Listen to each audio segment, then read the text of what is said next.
বর্তমান যুগের শিক্ষা ব্যবস্থা শুধুমাত্র টেক্সট বুক নির্ভর জ্ঞান অর্জনের মধ্যে সীমাবদ্ধ নেই।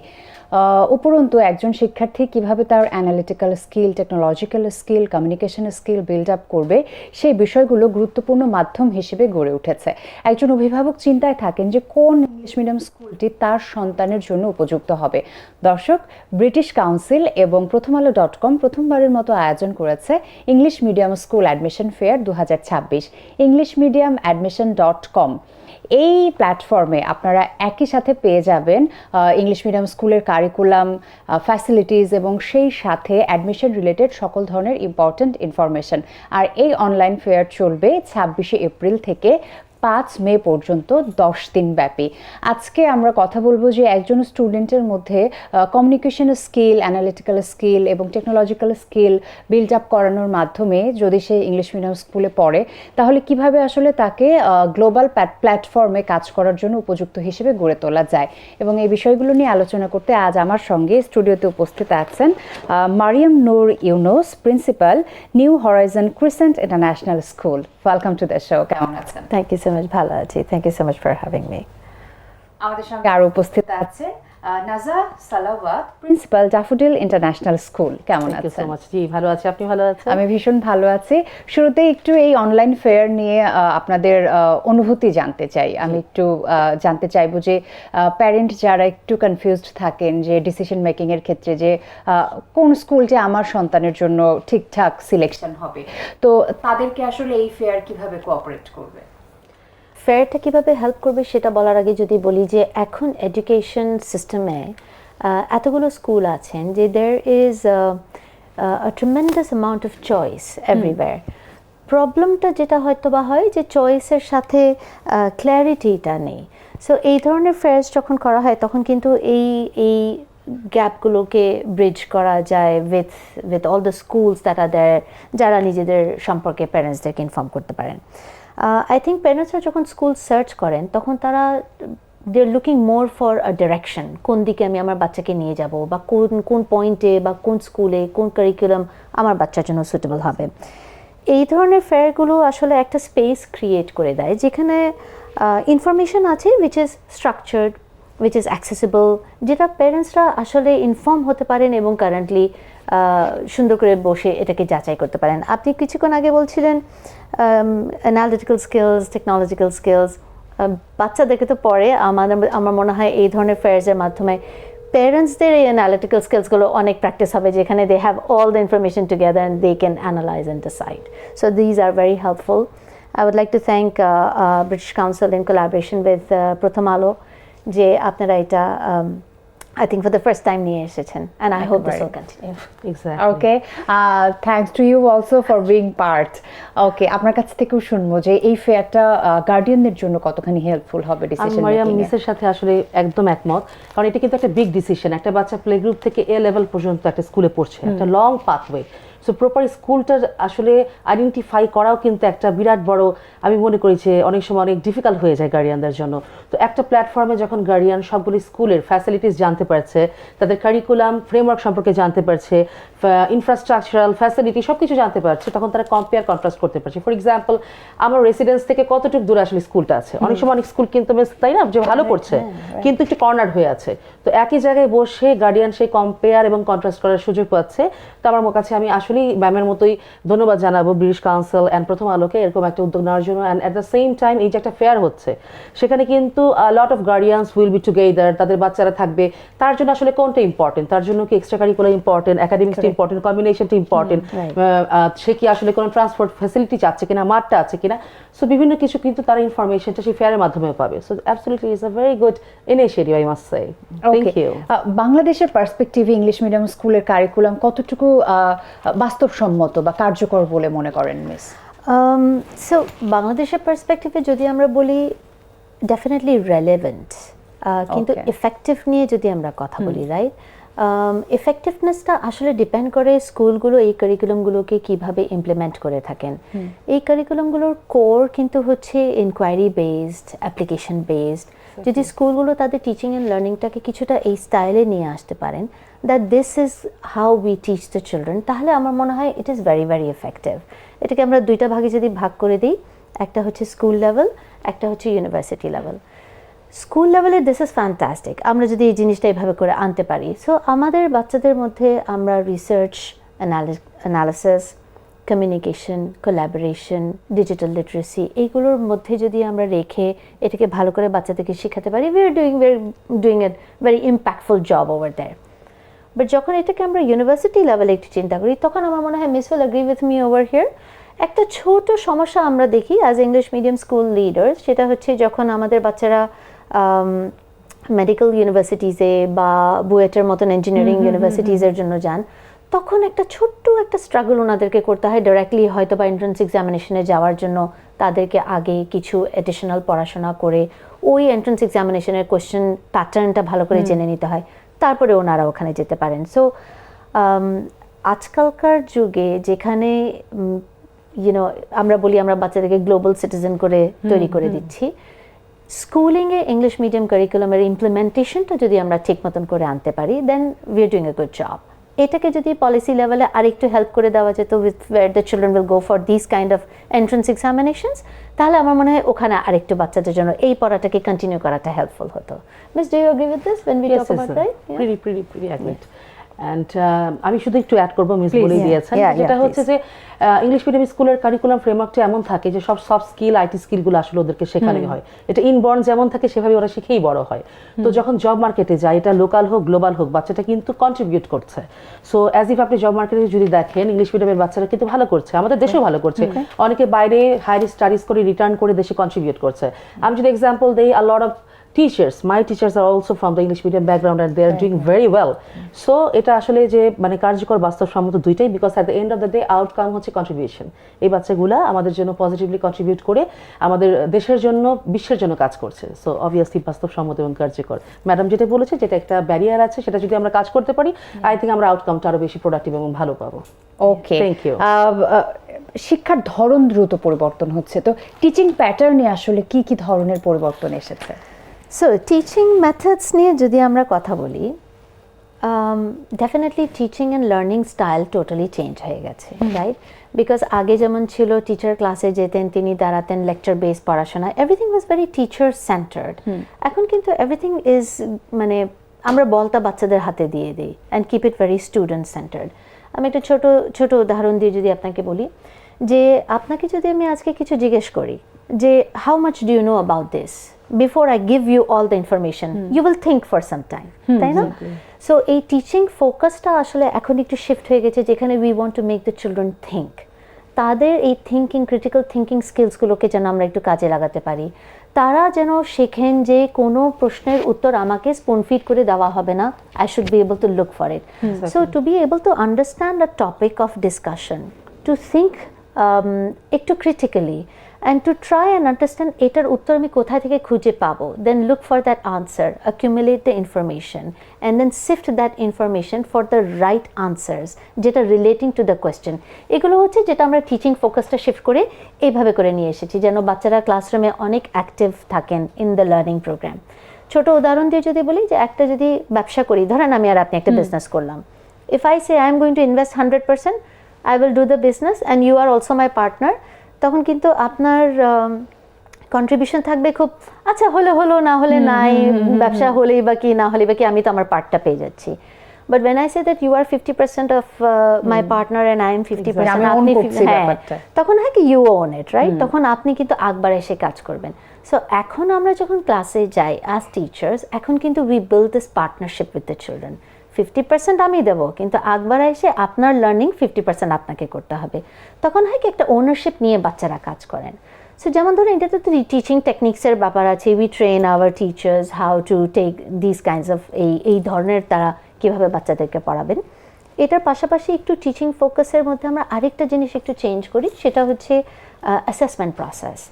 So at least in my schools what I prefer doing is যে বাচ্চাদেরকে একদম 100% রিটেন এক্সামসে মুখস্থ করে আসো, পরীক্ষা দাও, তারপর ভালো রেজাল্ট করো, এটার মধ্যে আমি রাখতে চাই না। So what we do is we build there skills. এই স্কিল বিল্ডিং এর কাজটা হচ্ছে যেটা পরে এই বাচ্চাদেরকে গ্লোবাল সিটিজেন করে স্টাবলিশ করতে হেল্প করে, right? So personal projects, group projects, portfolio building, presentation skills, এগুলোর মাধ্যমে যদি আমরা ওনাদেরকে অ্যাসেস করতে পারি তাহলে কিন্তু টিচিং ফোকাসটা আমরা ওভাবে রাখি বাচ্চাদের উপরে যেন তারা এই স্কিলগুলো ডেভেলপ করতে পারেন। আরেকটা জিনিস হয়তো বা আমরা একটু চেঞ্জ করেছি আজকালকার একটু যুগের সাথে সামঞ্জস্য রেখে, সেটা হচ্ছে ফিডব্যাক টু দ্য প্যারেন্টস। একটা টিচার আগে কিভাবে ফিডব্যাক দিত, হয়তো বা একটা রিটেন নোটিস চলে যেত বা ডায়েরিতে নোটিস চলে যেত, বা আমরা প্যারেন্ট টিচার মিটিং করতাম, টিচার্সরা সামনে বসতেন বাচ্চাদেরকে নিয়ে এবং প্যারেন্টসদেরকে বলা হতো this is your child strength, this is your child's weakness, বা এখানে তার আর একটু ভালো করা দরকার। Now we do student led conferences, যেখানে বাচ্চারা বসেন প্যারেন্টসদের সামনে অ্যান্ড দে টেল দেম যে আমার এই টার্মটা কেমন গেল, আমি এই টার্মে কোন সাবজেক্টে ভালো করেছি, ইউনো, টেকিং ওনারশিপ। এবং এইটা বলার সময় তারাই কিন্তু রিয়েলাইজ করেন যে I did not understand this topic very well, এটার উপরে আমার এখন কনসেন্ট্রেট করতে হবে নেক্সট টার্মে। So they also set their own goals in front of the parents. So আপনি দেখেন ওনারশিপটা কত বাচ্চাদেরকে হেল্প করে to actually have a very active role in learning. So I think teaching ফোকাসটাকে আমরা এইগুলো আনাতে, আমরা যখন বলি যে আমরা গ্লোবাল সিটিজেন্স তৈরি করছি, তখন এই সব টেকনিক্সের মাধ্যমে আমরা আসলে ওদেরকে তৈরি করে দিতে পারি।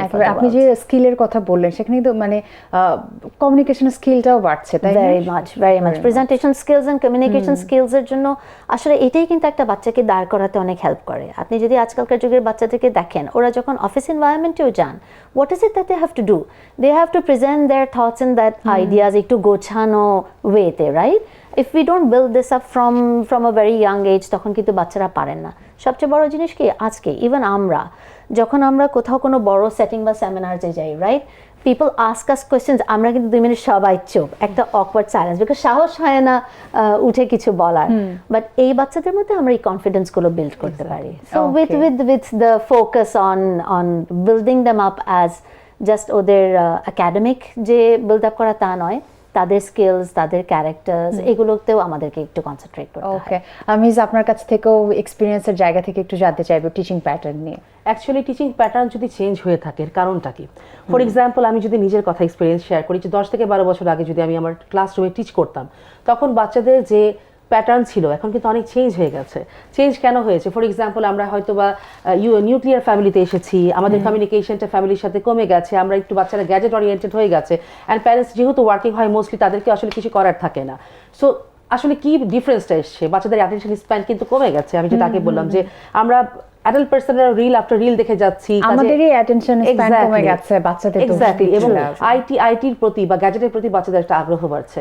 তো ইন দ্যাট কেস ওদের যে প্রবলেমগুলো হচ্ছে সেটাকেও যেমন সলভ করতে হবে, বাচ্চাদের প্রেফারেন্সগুলোকেও কিন্তু আমরা অমিট করতে পারবো না। ফর এক্সাম্পল, এখন কি করতে হচ্ছে, your classroom should be very much interesting and engaging, যে এমন কিছু একটা করা, আইস ব্রেকিং থেকে শুরু করে ডেভেলপমেন্ট অ্যাক্টিভিটিস, এমন কিছু করা যে বাচ্চা ইন্টারেস্টেড ফিল করবে, তারা এঙ্গেজ ফিল করবে। মিস যেমন বলেন, ইনকোয়ারি বেসড হতে হবে, ওরা রিসার্চ করবে, এবং শুধুমাত্র রিসার্চে নিজের দেশকে নিয়ে করবে এরকম কিন্তু না, ওয়ার্ল্ড ওয়াইড তারা রিসার্চ করবে। And at the same time আমাদের গ্যামিফিকেশনকে ইন্ট্রোডিউস করা, কিছু ভালো সাইট আছে, ফর এক্সাম্পল খান একাডেমি, তারপর হচ্ছে কাহুট, বিভিন্ন আইটি টুলকে ইন্টিগ্রেট করা। এগুলো যদি আমরা অ্যাভয়েড করি, আমরা কিন্তু বাচ্চারা যেই পেসিংয়ে যাচ্ছে সেই পেসিংটা ফেল করে যাবো।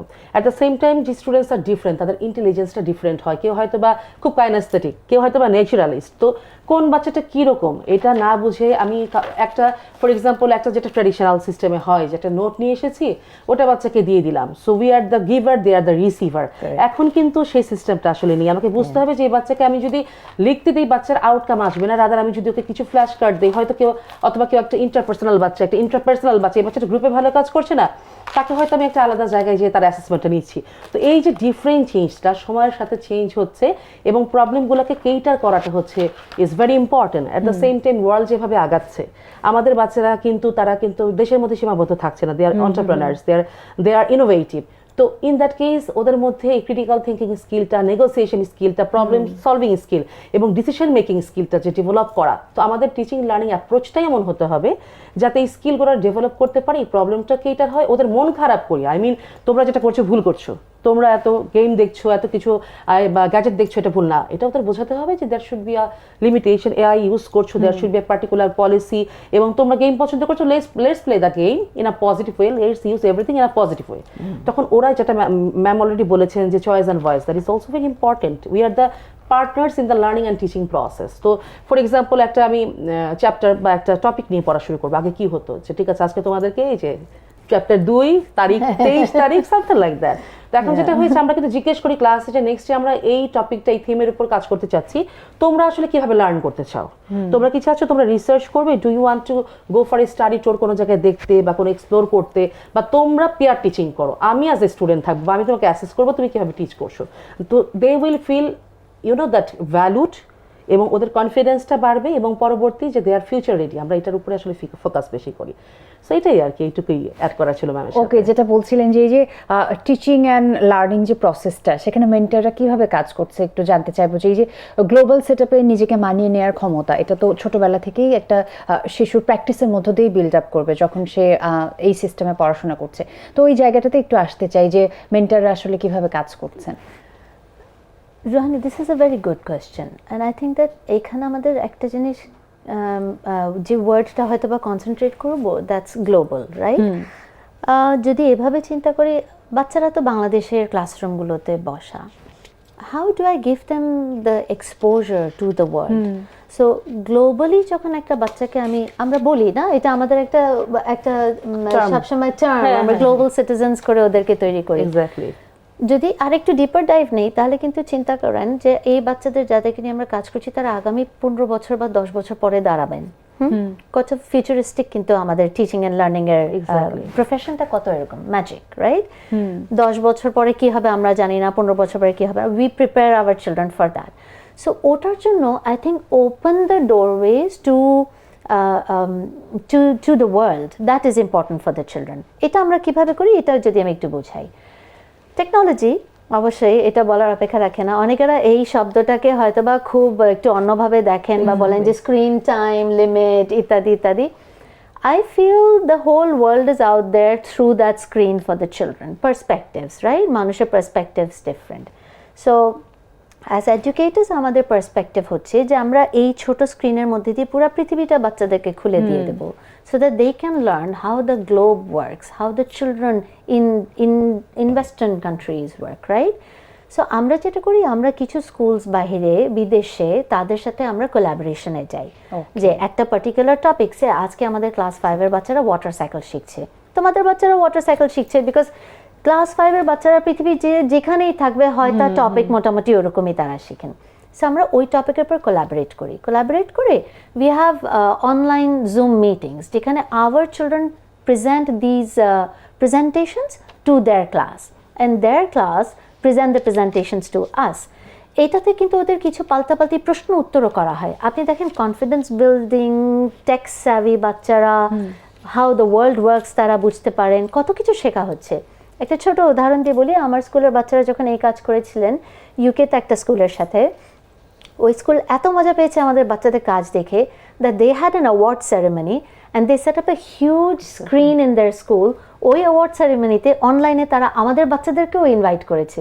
Hour children are present there and they were also, ওদের নামেও কিন্তু অ্যাওয়ার্ড অ্যানাউন্স করা হয়েছে, যেমন ওদের বাচ্চাদেরকে ওরা অ্যাওয়ার্ড দিচ্ছিল। সো দেখেন হাউ বিউটিফুলি আমরা এই গ্লোবাল একটা পার্সপেক্টিভে বাচ্চাদেরকে হয়তো বা দাঁড় করিয়ে দিতে পারি। Have I been able to answer your question?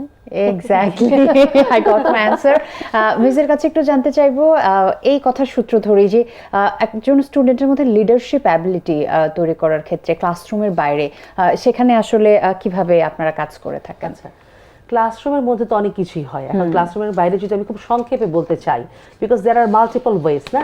তো ফর এক্সাম্পল অ্যাসেম্বলি হচ্ছে, একটা ছোট্ট বাচ্চা সে অ্যাসেম্বলি লিড নিচ্ছে, আমার মনে হয় that is the first point যেখান থেকে সে তার লিডারশিপ স্কিলটা ডেভেলপ করছে। অ্যান্ড অ্যাপার্ট ফ্রম দ্যাট আমাদের অনেক ইসিএ ক্লাবগুলো আছে, for example leadership club, entrepreneurship club, MUN club, coding, a lot of community service. তো এন্টারপ্রেনারশিপ ক্লাবে যখন একটা বাচ্চা নিজের বানানো প্রোডাক্ট পপ আপ শপে সে সেল করছে, সে কমিউনিকেট করছে, সে নেগোশিয়েট করছে, তার কনফিডেন্স বিল্ড আপ হচ্ছে।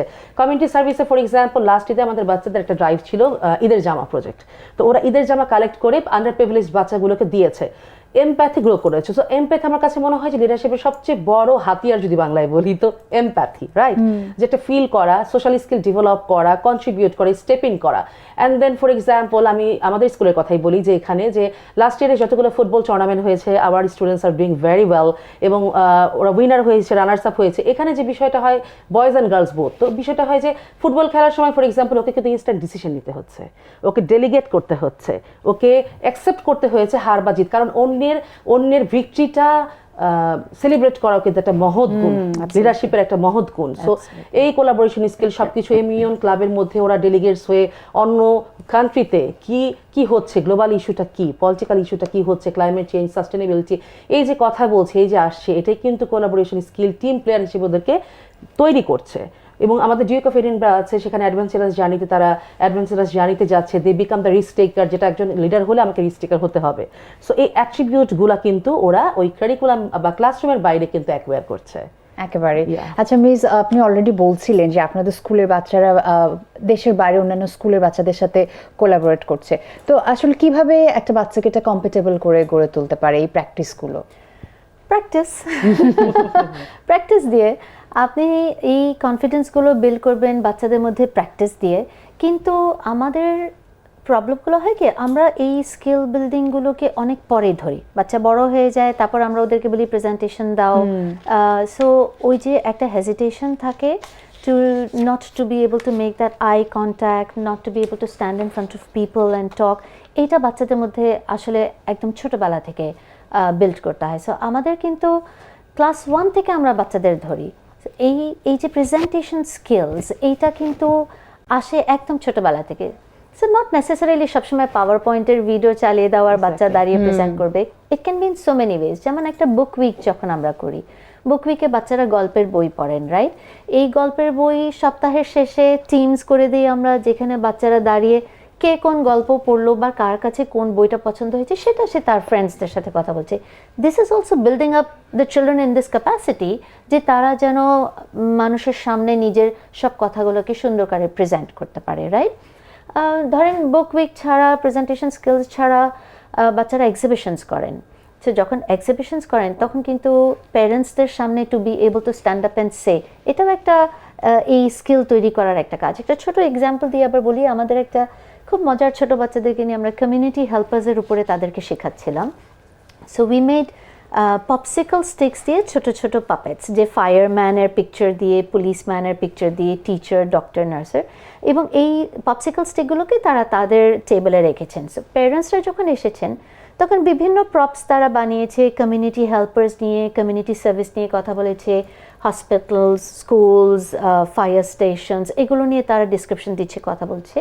এবং একটা আমরা ছোট, আমাদের একদম কেজির বেবিকে নিয়ে আমরা একটা ছোট একটা সেগমেন্ট রেখেছিলাম, যে ওর ওখানে পপসিকল স্টিক্সগুলো রাখা ছিল। প্যারেন্টসরা এসে যখন জিজ্ঞেস করতো, she would ask the parent যে আপনি যখন ছোট ছিলেন আপনার কি হওয়ার ইচ্ছা ছিল? তো যখন একজন ফাদার এসে বলেছেন আমার খুব ফায়ার ফাইটার হওয়ার ইচ্ছা ছিল, সো সে ওই popsicle stick, fire fighter popsicle stick উঠিয়ে যখন বাবাকে দিয়েছেন, ওটা বাবা বাসায় নিয়ে গেছেন। They was so excited about this. See, এটাও কিন্তু একটা প্রেজেন্টেশন স্কিলসের মধ্যে পড়ে, right? So you build up this communication skill, এই কনফিডেন্সটা, তখন তারা বাহিরের বাচ্চাদের সাথে, বাহিরের মানুষের সাথে নিজেকে সেভাবে করে প্রেজেন্ট করতে পারে। একটা জিনিস আমি এখানে হয়তো বা অ্যাড করবো, সেটা হচ্ছে আমরা স্কুলসরা গ্লোবালি বাচ্চাদেরকে তৈরি করার জন্য অ্যাজ গ্লোবাল সিটিজেন্স আমরা অনেক সময় কিন্তু ভুলে যাই এটা আসে কোথায় থেকে। অ্যাঙ্কারিংটা, যে রুটটা, সেটা কিন্তু আসলে তৈরি করতে হয় বাচ্চাদেরকে সবচেয়ে ছোটোবেলায়, to learn, to understand, two belong to your own country. So আমরা একটা গাছের কথা যদি চিন্তা করি, শিকড় গেড়ে গাছ শক্তভাবে দাঁড়িয়ে থাকতে পারে, রাইট? এই শিকড় গাড়ার কাজ হচ্ছে, যখন ছোটবেলায় বাচ্চারা আমাদের স্কুলে আসেন তখন উই টিচ দেম নিজের দেশ, নিজের ভাষা, নিজের সংস্কৃতি, নিজের ইতিহাস, এটার সাথে খুব ওয়েল গ্রাউন্ডেড থাকতে হবে।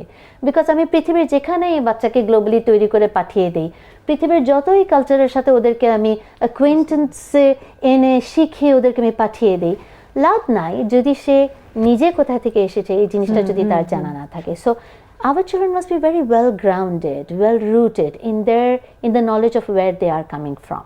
এটার পরে আপনি পৃথিবীর সিস্টেমে ওদেরকে তৈরি করেন, পৃথিবীর কালচার দিয়ে তৈরি করেন, ভাষা দিয়ে তৈরি করেন, I think it's still quite all right. ওকে, এই যে ইংলিশ মিডিয়াম স্কুলের কারিকুলামে বেড়ে ওঠা একজন শিক্ষার্থী গ্লোবাল সিটিজেন হিসেবে নিজেকে গড়ে তুলতে নিজেকে কতখানি মানে কিভাবে এগিয়ে রাখতে পারে? আসলে যে কারিকুলাম ফ্রেমওয়ার্কটা এরকম, আমি আগেও বোধহয় একটু মেনশন করেছি যে বাচ্চারা ফর এক্সাম্পল তারা রিসার্চ করছে, তারা গ্রুপ ওয়ার্ক করছে, টিম ওয়ার্ক করছে, তারা ডিসিশন মেকিংয়ে পার্টিসিপেট করছে, মিস যেমন বললেন যে as a partner in the learning and teaching process. At the same time English মিডিয়ামে আমি যদি একটা মানে সহজ করে বলি যে আমরা for example Cambridge curriculum follow করছি, অ্যান্ড কেমব্রিজ লার্নার অ্যাট্রিবিউট হচ্ছে confidence for example, then responsible, reflective, engage. তো যখন আমরা কোনো লেসন প্ল্যান করি তখন কিন্তু আমরা ইন্টেনশনালি দেখি যে এই অ্যাট্রিবিউটগুলো বাচ্চার মধ্যে আসলে ডেভেলপ হচ্ছে কিনা, যেটা তাকে একটা গ্লোবাল সিটিজেন হিসেবে তৈরি করবে। অ্যাট দ্য সেম টাইম কিছু আমাদের সাবজেক্টও আছে, যেমন global perspective is very interesting subject, wellbeing, then history. তো বাচ্চারা কিন্তু নিজের কালচার, ডাইভার্সিটি এবং সব কিছু জানার সাথে সাথে অন্য দেশেরও কালচার, ডাইভার্সিটি, মিউজিক সব কিছু জানছে। They can to the compare, contrast, এবং কোনটা ভালো কোনটা আমি আসলে নিব। আজকে থেকে যদি 10 বছর পরে আমরা দেখি যে বাচ্চাগুলো এখন আসলে বড় হচ্ছে, ওরা কিন্তু ভালো জিনিসটা এনেই সেটাকে কন্ট্রিবিউট করবে। তো যখন একটা বাচ্চা সমস্ত সফট স্কিলগুলো নিচ্ছে, আইটি স্কিল নিচ্ছে, অন্য দেশ সম্পর্কে জানছে, এবং তারা অনেক কম্পিটিশনেও কিন্তু পার্টিসিপেট করছে। ফর এক্সাম্পল আমি কারিকুলামের বাইরে যে একটু বলছি যে ব্রিটিশ কাউন্সিলকে আমি থ্যাংক ইউ দিই, ওনারা একটা কম্পিটিশন অ্যারেঞ্জ করে ইউর ওয়ার্ল্ড ভিডিও, যেখানে ওয়ার্ল্ড ওয়াইড সবগুলা স্কুল কিন্তু পার্টিসিপেট করে। ফর এক্সাম্পল এই বছর ছিল সাস্টেনেবিলিটি নিয়ে, এবং আমাদের স্কুলের বাচ্চারা কিন্তু পার্টিসিপেট করার পর দি বিকেম দ্য সাউথ এশিয়া থেকে regional champion. So that's definitely good news. কিন্তু এভাবেই কিন্তু ওরা মানে এই বাংলাদেশে বসেই তারা নেটওয়ার্কিং করতে পারছে, অন্য বাচ্চারা কিভাবে কি করছে সেটা জানতে পারছে, দেখতে পারছে। সো এভাবেই কিন্তু ইটস আ হোল প্যাকেজ আমি বলবো, যেটা কারিকুলাম আছে, কারিকুলামের বাইরে হিডেন কারিকুলামের কিছু ফ্যাক্টর থাকে, সেখান থেকে হয়। So we are preparing them as a local citizen to global, আমি বলতে পারি গ্লোকাল সিটিজেন কাইন্ড। কারণ হচ্ছে তারা সব রকম অ্যাট্রিবিউট নিয়েই বড় হচ্ছে, এবং মোরাল ভ্যালুস, নট অনলি যে IT skill, soft skill, no, আমাকে এমপ্যাথেটিক হতে হবে, মানুষের প্রতি আমাকে কাইন্ড থাকতে হবে। আর আমরা যেটা বলি যে ভালো স্টুডেন্ট হওয়া ভালো, is important, but is crucial to be the good human being. যে তুমি মানুষের জন্য, আমি অনেক নলেজ গ্যাদার করলাম, বাট রুট লেভেলে পিপলকে আমাকে কন্ট্রিবিউট করে, এটা লোকালেও হতে পারে, সারা ওয়ার্ল্ড ওয়াইড হতে পারে। সো ইংলিশ মিডিয়াম কারিকুলাম বলেন বা সব স্ট্রাকচারটা এভাবেই আসলে করা, এবং আমাদের প্র্যাকটিসটা এরকম আমরা এটা করে থাকি as if we are the teachers, we are life long learners. আমরা শিখি, ইমপ্লিমেন্ট করি, বাচ্চাদেরকে গ্লোবাল সিটিজেন তৈরি করি। Thank you very much for your time. আমরা শেষের দিকে চলে এসেছি, তো আমি মিসদের বলবো যে গার্ডিয়ানদের উদ্দেশ্যে কি বলবেন? এটা একটা খুব ভালো প্রশ্ন। গার্ডিয়ানদের উদ্দেশ্যে আমি বলবো যে ইট ইজ ইম্পর্ট্যান্ট যে আমরা যখন আমাদের বাচ্চাদের লার্নিং জার্নিটাকে সেট করার জন্য স্কুলসগুলো খোঁজ করতে বের হই, to do good research on schools, এটা অনেক ইম্পর্ট্যান্ট। কিন্তু আমার মনে হয় কি এর চেয়ে বেশিও ইম্পর্ট্যান্ট হচ্ছে to know your own child, because এক একটা বাচ্চার স্ট্রেংথ কিন্তু এক এক রকম, রাইট? বাচ্চারা ডিফারেন্টভাবে জিনিস ডিফারেন্টভাবে দেখেন, ডিফারেন্টভাবে গ্রো করেন, ডিফারেন্ট এনভায়রনমেন্টে ডিফারেন্টভাবে থ্রাইভ করেন। So parents should actually first understand their children, যে তার বাচ্চার স্ট্রেংথগুলো কোথায়, এই স্ট্রেংথগুলো কোন স্কুল সেটিংয়ে আরেকটু বেটার হবে, পলিশড হবে। আমার মনে হয় ওইভাবে করে যদি ওনারা একটু ডিসিশন নিতেন ভালো হতো। সো ফর দ্যাট অফকোর্স অনেক কিছু ম্যাটার করে। মিস স্টার্টই করেছিলেন উইথ দ্য ফ্যাক্ট যে লোকেশন, ফি স্ট্রাকচার, কারিকুলাম, এটার মধ্যে আমি হয়তো একটা জিনিস অ্যাড করবো, সেটা হচ্ছে স্কুল কালচার। যখন প্যারেন্টসরা স্কুল খুঁজতে যান তখন ওনাদের ওই স্কুলের কালচারটা কেমন সেটা একটু বোঝা উচিত। আমার ভ্যালিউজ বা আমি আমার বাচ্চাকে যে ভ্যালিউজ দিয়ে গড়ে তুলতে চাই, যদি কালচারটা সেটার সাথে অ্যালাইন্ড থাকে, তাহলে আমার মনে হয় যে চয়েসটা খুব পারফেক্ট হবে। এই অ্যালাইনমেন্টের উপরে যদি বলি, তাহলে স্কুল, চিলড্রেন অ্যান্ড হোম, এই তিনটা যদি সুন্দর করে অ্যালাইন্ড থাকে, তাহলে আমার মনে হয় প্যারেন্টসদের ডিসিশন মেকিংটা খুব কারেক্ট হবে। Thank you very much. আমরা প্রোগ্রামের শেষের দিকে চলে এসেছি। গার্ডিয়ানদের উদ্দেশ্যে কি বলবেন? আমার বলার থাকবে যে যখন কোনো স্কুলে যাবেন, ইরা নার্সেল ম্যাডাম যেটা বলেছেন সবকিছু মিলিয়েই বলছি, কিছু জিনিস আসলে আমার নোটিস করা দরকার as a guardian. For example curriculum ফ্রেমওয়ার্কটা, ফর এক্সাম্পল যে আমরা কি শুধুমাত্র O level result, that is very important, ওটাই দেখছি, এটা কিন্তু পুরো একটা ব্যাকওয়ার্ড ডিজাইনিং প্ল্যান। একদম আর্লি স্টেজ থেকে শুরু করে অ্যাডভান্স লেভেল পর্যন্ত কারিকুলামটা এক্সপ্লিসিটলি ফলো হচ্ছে কিনা, টিচাররা ট্রেন্ড কিনা, লিডারশিপ স্ট্যান্ডার্ডটা সেরকম আসলে অ্যাপ্রোপ্রিয়েট কিনা, এই রিসার্চগুলো কিন্তু খুব দরকার। অ্যাট দ্য সেম টাইম সেখানকার ফিল্ড আছে কিনা, যদি ফিল্ড নাও থাকে অ্যাটলিস্ট স্কুল কোনো ইনিশিয়েটিভ নিয়েছে কিনা যে ঠিক আছে অ্যাডজাসেন্ট কোনো ফিল্ডে তাকে খেলাধুলার একটা ব্যবস্থা করে দেওয়া, এবং স্কুল ওয়েলবিং নিয়ে কতটা ভাবছে, দ্যাট ইজ ভেরি ইম্পর্টেন্ট।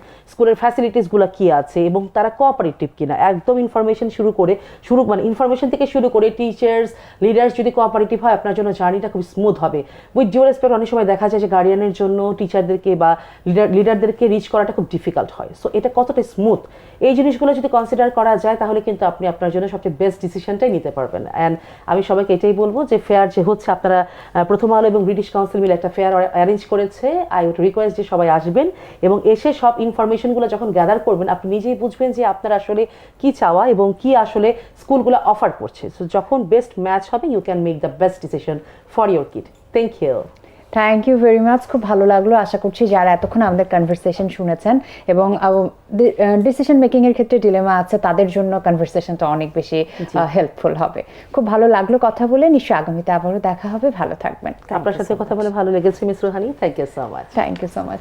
দর্শক আপনাদেরকে আরও একবার মনে করিয়ে দিই, প্রথমবারের মতো বাংলাদেশে ব্রিটিশ কাউন্সিল এবং প্রথম আলো ডটকম আয়োজন করেছে English medium school admission fair 2026। English medium admission fair .com এই প্ল্যাটফর্মে ভিজিট করলেই আপনারা পেয়ে যাবেন ইংলিশ মিডিয়াম স্কুলে বাংলাদেশের টপ ইংলিশ মিডিয়াম স্কুলগুলোতে অ্যাডমিশন রিলেটেড যাবতীয় ইনফরমেশন, যাবতীয় ইম্পর্ট্যান্ট ইনফরমেশন। এবং এই ফেয়ার চলবে 26 এপ্রিল থেকে 5 মে পর্যন্ত অনলাইনে 10 দিন ব্যাপী। একদিন অফলাইনে মেলার আয়োজন আছে 2 মে গুলশান শুটিং ক্লাবে সকাল 10টা থেকে 6টা পর্যন্ত। স্কুলগুলোর প্রতিনিধিরা থাকবেন, আপনাদের যাবতীয় কোয়ারিজের সেখানে অ্যান্সার পেয়ে যাবেন। থ্যাংক ইউ সো মাচ আমাদের সাথে থাকার জন্য। খুব ভালো থাকবেন সবাই।